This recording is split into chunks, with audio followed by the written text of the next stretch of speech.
It's a loop of a preacher saying it's gonna rain. Identical copies of the loop are being played on two machines at once. Because of the inconsistency of the speed of the machines, they gradually slip out of sync with one another. They start to sound like an echo. Then they sound like a cannon, and gradually they start to sound like all sorts of things. The piece is very, very interesting because it's tremendously simple. It's a piece of music that anybody could have made. But the results, sonically, are very complex. What happens when you listen to that piece is that your listening brain becomes habituated in the same way that your eye does if you stare at something for a very long time. If you stare at something for a very long time, your eye very quickly cancels the common information, stops seeing it, and only notices the differences. This is what happens with that piece of music. Quite soon you start hearing very exotic details of the recording itself.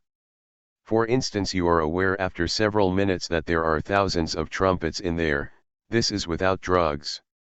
With drugs there would probably be millions. Laughter. You also become aware that there are birds. There really are birds in the original loop of tape. There are some pigeons or something, and they become very prominent as the thing goes on. Most of all, if you know how the piece is made, what you become aware of is that you are getting a huge amount of material and experience from a very, very simple starting point. Now this completely intrigued me. Partly because I've always been lazy, I guess. So I've always wanted to set things in motion that would produce far more than I had predicted. Now the right piece is really a, what would be called visually a moire pattern. Can I have the overhead projector please? Now a moire pattern is when you overlay two identical grids with one another.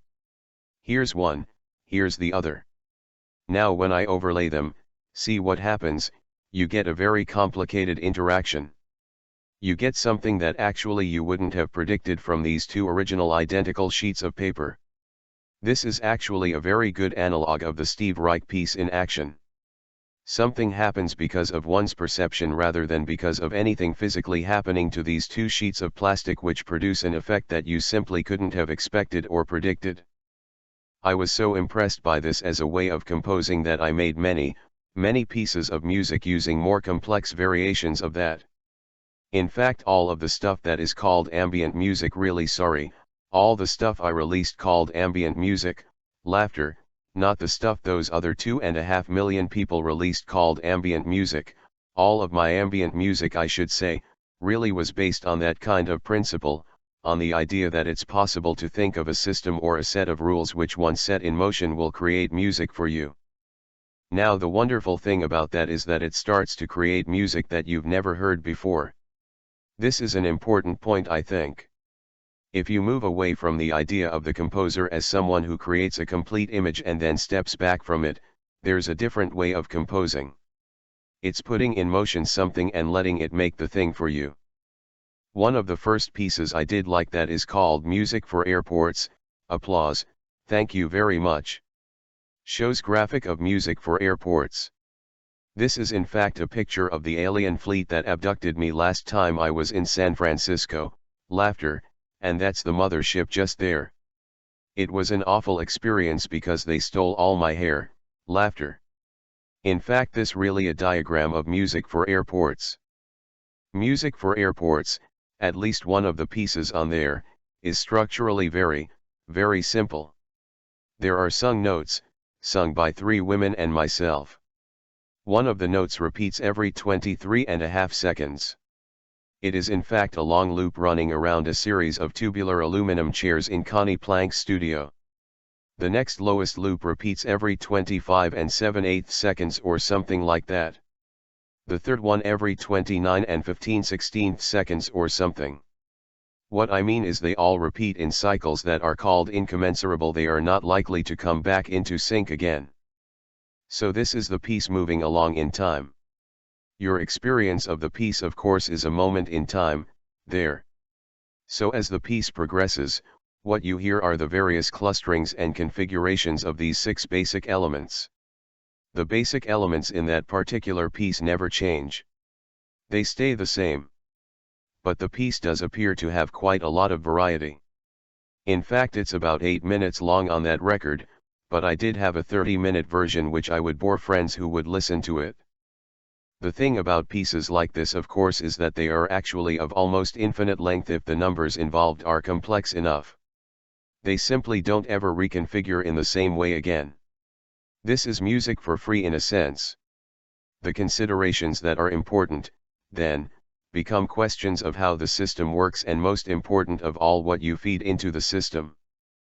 I think that the classical composers who came to this way of composing have not thought it about very much. They accepted given instruments and invented systems to reconfigure them. To me, that was an important part of it. I think coming from pop music, which of course is a music more than anything else about sound, and about the possibilities of sound in studios, coming to doing this from that background, I think I was well equipped for that. Music for Airports came out in 1978 to howls of neglect, laughter. In fact, it didn't do at all well in England. But it did do quite well here by comparison. I have an eternal debt to the United States for actually cheering me up a little bit when that record came out. In fact, I was so depressed about the response to the record and the other stuff I'd been doing in England that I decided to move to America for a few years, which might be the sign of a weak-willed person who lives off flattery, but, you know, there you go, laughter. One of the first places I came to was San Francisco. I lived here for a while. In fact, I practically lived in the exploratorium. Laughter and applause. I have my exploratorium. Instant moire in my pocket, laughter. If you haven't visited the exploratorium in the last month, you should go. It's really a good place. If every city had one of those, the world would be a much better place. In the exploratorium, the thing that absolutely hooked me in the same way as the Steve Reich piece had hooked me was a simple computer demonstration. It was the first thing I'd ever seen on a computer, actually, of a game invented by an English mathematician called John Conway. The game was called Life. Modest title for a game. Life is a very simple game, unlike the one we're in. It only actually has a few rules, which I will now tell you. You divide up an area into squares. You won't see the squares on the demonstration I'm about to do. And a square can either be dead or alive. There's a live square. Here's another one. There's another one. There's another one there. The rules are very simple. In the next generation, the next click of the clock, the squares are going to change statuses in some way or another. The square which has 1 or 0 neighbors is going to die. A live square that has 1 or 0 neighbors is going to die. A square which has 2 neighbors is going to survive. A square with 3 neighbors is going to give birth, is going to come alive, if it isn't already alive. A square with 4 or more neighbors is going to die of overcrowding. These are terribly simple rules, and you would think it probably couldn't produce anything very interesting. Conway spent apparently about a year finessing these simple rules. They started out much more complicated than that. He found that those were all the rules you needed to produce something that appeared lifelike. What I have over here, if you can now go to this Mac computer, please. I have a little group of live squares up there. When I hit go, I hope they are going to start behaving according to those rules. There they go. I'm sure a lot of you have seen this before. What's interesting about this is that so much happens. The rules are very, very simple, but this little population here will reconfigure itself, form beautiful patterns, collapse, open up again, do all sorts of things. It will have little pieces that wander around, like this one over here. Little things that never stop blinking, like these ones. What is very interesting is that this is extremely sensitive to the conditions in which you started. If I had drawn it one dot different, it would have had a totally different history. This is, I think, counterintuitive. One's intuition doesn't lead you to believe that something like this would happen. Okay, that's now settled. Looking at screen, that will never change from that. It's settled to a fixed condition. I'll just show you another one. I'll show you this one in color because it looks nice. A little treat. Laughter. At the Exploratorium, I spent literally weeks playing with this thing. Which just goes to show how idle you can be if you're unemployed. I was so fascinated, I wanted to train my intuition to grasp this. I wanted this to become intuitive to me. I wanted to be able to understand this message that I'd found in the Steve Reich piece, in the Riley piece, in my own work, and now in this. Very, very simple rules, clustering together, can produce very complex and actually rather beautiful results. I wanted to do that because I felt that this was the most important new idea of the time. Since then I have become more convinced of that, and actually I hope I can partly convince you of that tonight. Life was the first thing I ever saw on a computer that interested me. Almost the last actually, as well. Laughter. For many, many years I didn't see anything else. I saw all sorts of work being done on computers, that I thought was basically a reiteration of things that had been better done in other ways. Or that were pointlessly elaborate. I didn't see many things that had this degree of class to them. A very simple beginnings and a very complex endings. At the same time as I was working with life I was also starting to some new pieces of music that used the Moire principle, but in a much more sophisticated way. So now I have go back to the overhead screen. What I started to do was make moires of different types of elements. Not only of single notes or similar sounds, but moires of basically rules about how sounds were made. This gave me some very much more interesting results. As you can see, manipulating lines and shapes on the overhead, here's two simple cycles going out of phase, here's a wiggly one going out of phase, and then hallelujah, new age music, laughter, for which I am consistently being blamed, laughter. You can start to build very beautifully complex webs of things from very simple initial ingredients. What I would like to do is play you a piece called Narrowly, which was released 5 years ago or something, which was another version of this way of working. I've only ever had one idea really, and that was this, and everything I'm going to play was a version of this idea. Can you put on Narrowly please? I'll leave this running because it's a very good piece to talk over. Can you now put on this Mac, please? The next thing I ever saw on a computer that really astonished me was a screensaver by a local lad called Gene Tuntra. I don't know if he's here tonight. I really wanted to invite him but I didn't have his number. He made a screensaver for the aptly named Dim Company After Dark. This screensaver, which they only released in one of their files because it's clearly much too good to come out very often, was called Stained Glass.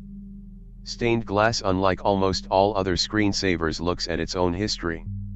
Stained Glass generates images, then it sucks them out, multiplies them, chops them about, collages them together in different ways. I realized that if you put other screensavers in the center of Stained Glass, then it would do the same thing to them.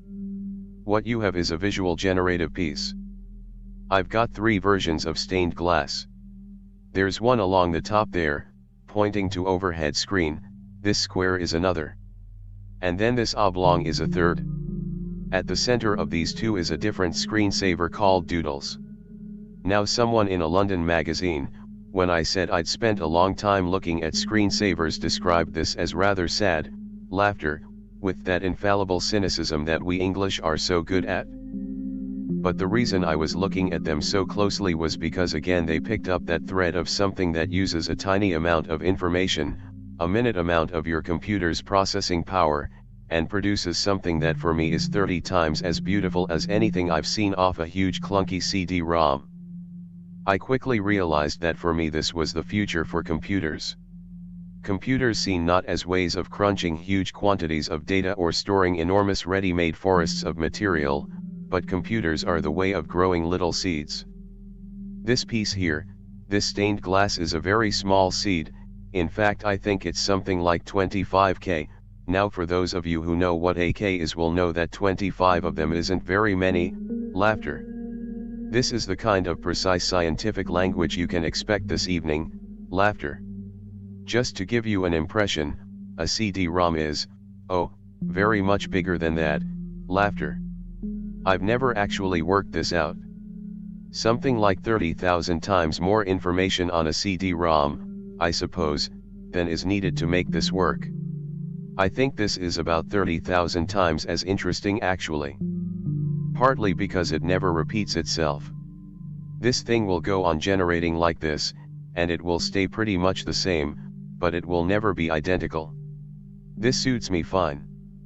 I don't want big surprises. Asterisk, I want a certain level of surprise. I'm too old for big surprises, now. Laughter, after those aliens. I thought this has got to be the future of computer music. I've seen so many things done on computers that were hopelessly overwrought and complicated and in the end sounded like what I call bubble and squeak music. Or on the other hand, sounded like typical sequencer music where everything is bolted together and it's all completely, rigidly locked. It would have been great in the 1930s, I'm sure, that music. I wanted something that had an organic quality to it. Had some sense of movement and change. Every time you played it something slightly different happened. So, screensavers. In fact Gene Tuntras, as I was saying, was the first thing that I saw like that. Subsequently I saw another one by another local lad called Greg Jarvett, which is called Bliss, which is another very, very interesting system. Both of those things really impressed me. Mostly because they were economical. I am so thrilled by anything economical. It's so easy not to be economical, and anything that uses a very small amount of information smartly impresses me. I came to California a couple of years ago with the idea that the right approach to using this new medium called CD-ROM was to actually use it not as a way of, as I said, storing forests which you then tediously navigate through. It takes you 4 minutes to see another bottom on the Prince video, laughter, but I thought how much more exciting it would be to see something that happened like that, immediately, and furthermore happened in a way that you'd never seen it happen before. It seemed to me that this was the answer. To somehow use the CD-ROM as a way of planting seeds into your computer, and then using the computer to grow those seeds for you. In fact, although this abstract, Ty Roberts from Ion proved to me that it could also be done figuratively, it doesn't have to be abstract. I don't have an example of that. In an afternoon Ty managed to put together an animation of a figure which was a generative animation, that's to say it didn't rely on calling up a stored video, it relied on having a very small seed and then performing certain operations. They were actually twists and turns from Photoshop performed live onto the seed. In a sense the theory was vindicated, but only in a sense because it never got made in that way. I went back to England not really having seen the musical thing I'd hoped to find. I had come with a whole proposal for how to make a sort of generative musical system in a computer. It was a muddled proposal because I don't know enough about computers to frame it properly. But it was fairly detailed and fairly accurate to what has since happened. When I got back to England, about a year afterwards a letter came through from some people called SCIO, a company called SCIO, located in exotic, sunless Beaconsfield, which is about 25 miles north of London. I had been imagining that I would find the answer in San Francisco, but in fact these guys were working just up the M1, laughter. They sent me a demo of something they had done. It was a music generating system. I listened to the CD and there were a couple of pieces on it that were clearly in my style. In fact it turned out that they were followers of my music. The interesting thing to me was that the pieces that were in my style were actually very good examples of my style. In fact they were rather better than any I had recently done, laughter. I was rather impressed by this. I got in touch with them and the next example is really the center of this talk, which is lucky because I'm about halfway through on the clock. Now I need the PC please, to the control room, it's only available on PC, I'm sorry to say. Hissing from audience. Yes, I thoroughly agree, the people from SCIO are here tonight, hiss louder. We have one supporter of the PC system in the front row here, he's wearing a white t-shirt. Laughter. This is a very, very interesting system. It allows you to specify a set of instruments. I should first tell you a little about it technically. This is a computer, laughter. In there's a sound card, that's to say a little synthesizer. And this computer tells that little synthesizer what to play according to the rules that I've set in here. Now these rules cover all sorts of things that you might want to do musically. They cover very obvious things like what scale is the piece in. And just to show what that looks like, this is slightly reconfigured since I last looked at it. These are scales. Now if I want to have a little bit of minor second in my scale, I can do that. A little of this, a bit of that, and a little bit of that, and some of that, and some more of that, and so on and so on.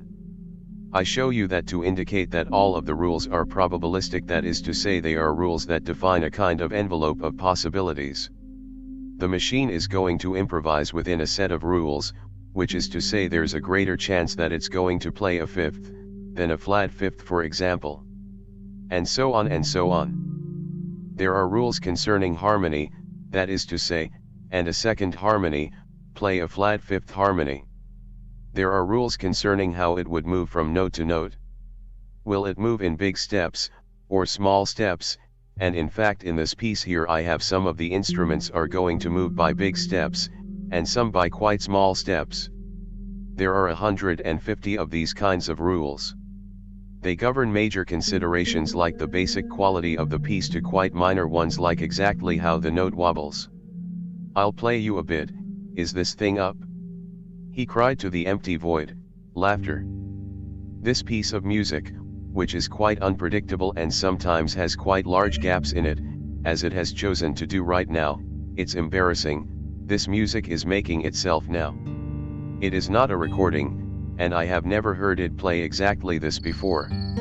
If you don't believe me, I'll start it again. See? It will start.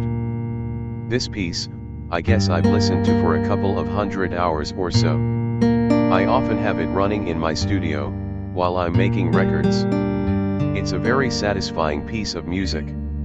It carries on rebuilding itself. It sometimes pulls a surprise, like this.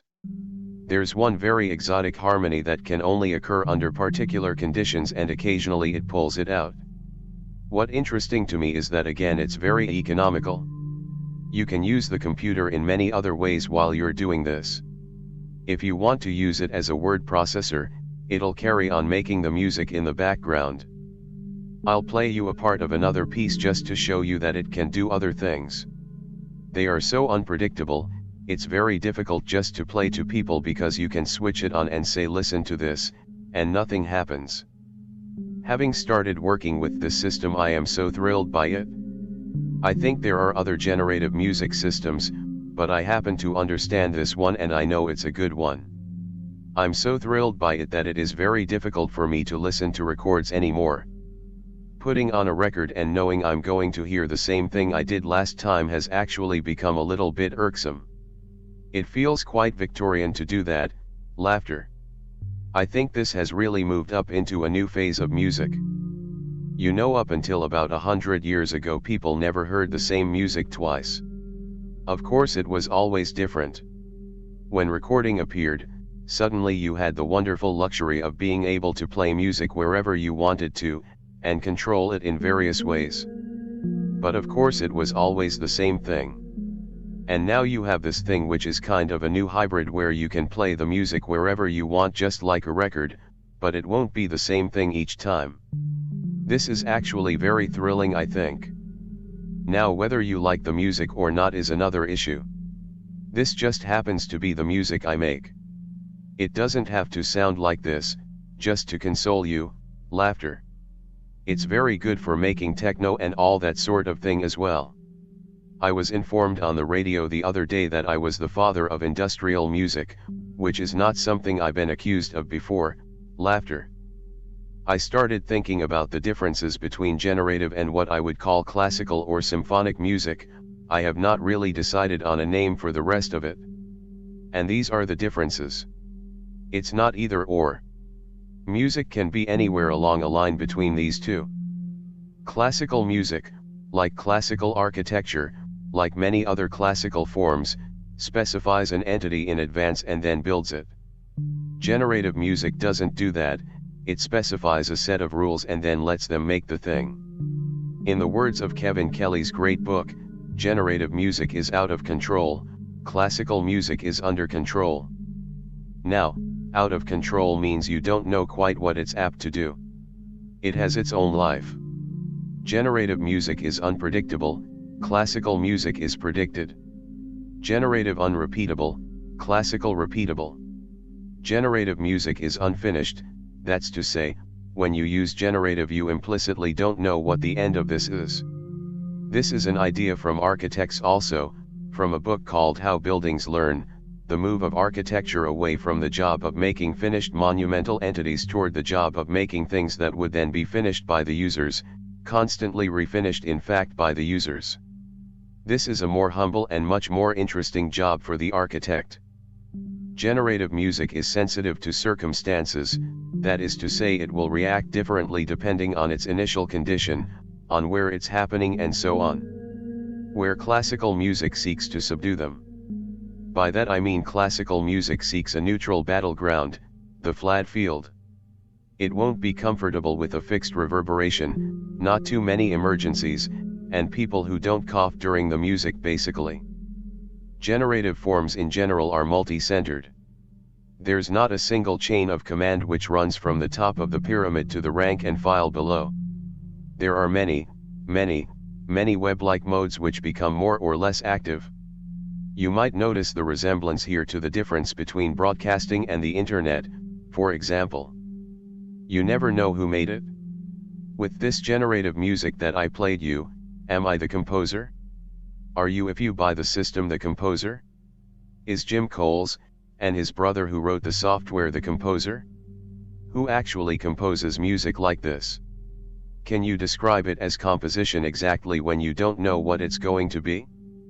Why does an idea like this grab my attention so much? I said at the beginning that what I thought was important about this idea was that it keeps opening out. This notion of a self-generating system, or organisms, keeps becoming a richer and richer idea for me. I see it happening in more and more places. I think what artists do, and what people who make culture do, is somehow produce simulators where new ideas like this can be explored. If you start to accept the idea of generative music, if you take home one of my not available in the foyer packs and play it at home, and you know that this is how this thing is made, you start to change your concept about how things can be organized. What you've done is moved into a new kind of metaphor. How things are made, and how they evolve. How they look after themselves. Evolving metaphors, in my opinion, is what artists do.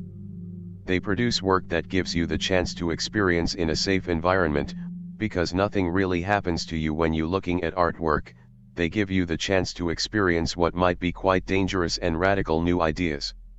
They give you a chance to step out of real life into simulator life. A metaphor is a way of explaining something that we've experienced in a set of terms, a different set of terms. There's a very interesting book by Lakoff and Johnson, that famous 30s singing team. It's a book about metaphor, it's called Metaphors We Live By.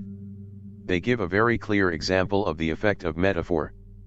They say we use in our culture the metaphor, argument is war.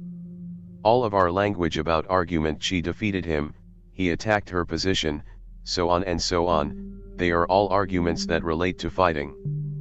When we think about the process of arguing, we tend to then reconstruct our possibilities in terms of that metaphor. What Lakoff and Johnson say is, suppose that somebody had said argument is dance, suppose that was the dominant metaphor. So instead of it being seen, you have the process where one person defeats another, it becomes a process where two people together make something beautiful between them. We could have that metaphor for argument, we don't. But do you understand that a shift of that kind produces an entirely different kind of discourse? How the shift from one way of dealing in activity that we all engage into another changes that activity. Suddenly our language of possibilities is renewed and different. What I'm saying, I suppose, when I talk about these things here, on his chart of the differences between generative and classical musics, I'm saying we're saddled with a whole set of metaphors that belong over here. Those are our metaphors about how the world works, how things organize themselves, how things are controlled, what possibilities there are. Generative art in general is a way of not throwing those out. We don't get rid of old metaphors, we expand them to include more.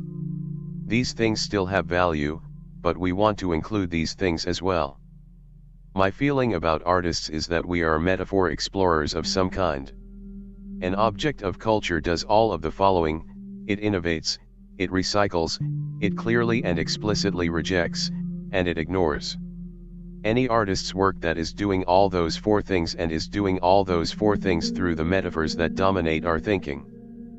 Published in In Motion magazine, July 7, 1996.